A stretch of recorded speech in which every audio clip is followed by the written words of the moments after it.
और अपनी नैतिकता और नैतिक मूल्यों के साथ ऊंचे आदर्श के साथ चलने वाले सभी यहाँ नव मानवतावादी सोच के लोग हैं। मैं आपसे उम्मीद भी अपेक्षा भी करता हूं, यह जो न्यू ह्यूमनिज्म थॉट है दुनिया में, ये जो बिहार हमेशा एक ऊंचे आदर्श को स्थापित किया है, वसुधैव कुटुंब से हम शुरू किए हैं। हम सब की संस्कृति और हम सब का जो अतीत रहा है वो सर्वधर्म समभाव का रहा है, वो सार्वभौमिकता का रहा है।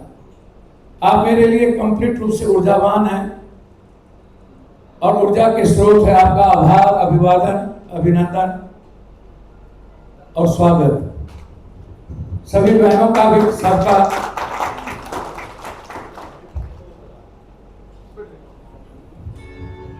बिहार सबसे अच्छा, सारे जहां से अच्छा हिंदुस्तान हमारा, उसमें बिहार हमेशा विश्व कल्याण और मानव कल्याण में मेरी भूमिका। पुराना बिहार जब उड़ीसा, बंगाल, थोड़े देर हम लोग चुप हो जाए,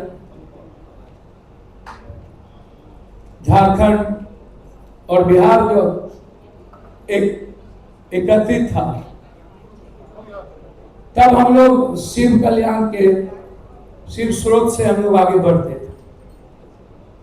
और तब शिव ने ज्ञान दिया था आत्मोक्षार्थम जगत हिताय च, संपूर्ण मानव का कल्याण, विश्व का कल्याण और खुद के मोक्ष की कल्पना।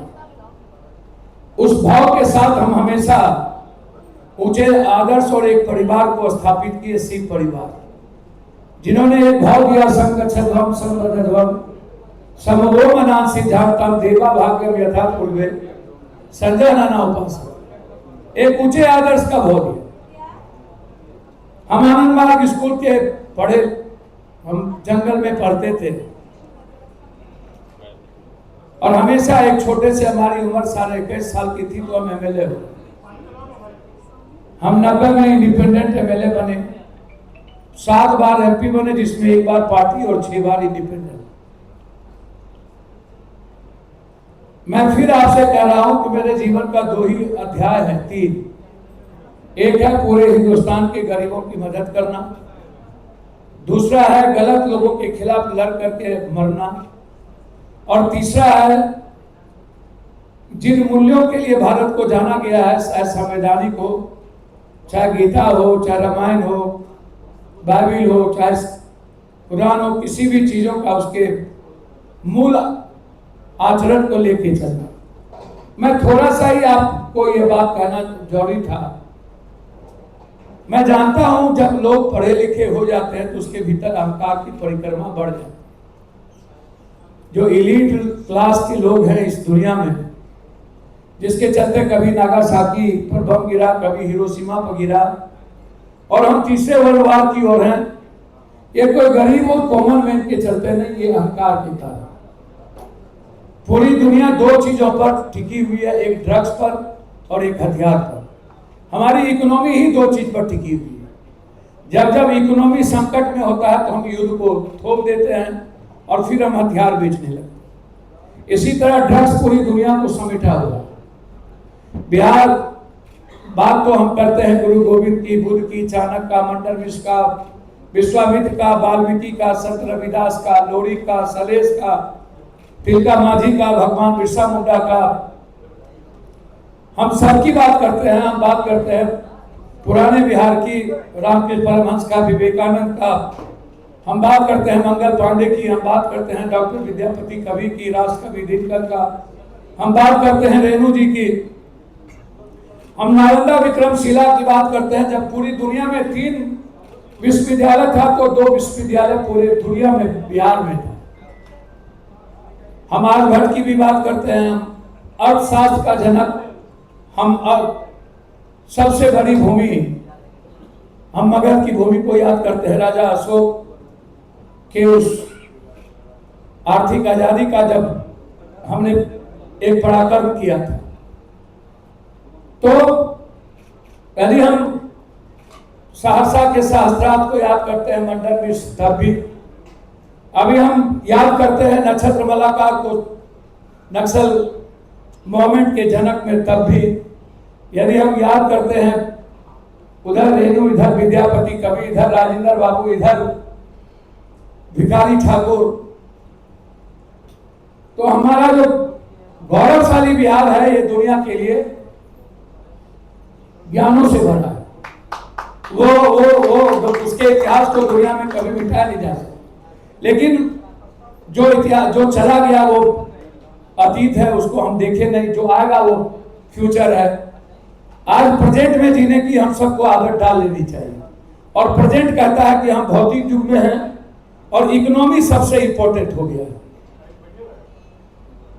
इस हिंदुस्तान में। लगभग जितना मैंने देखा पढ़ा, 12.8% लोग पीजी बीए के लगभग जा पाते हैं।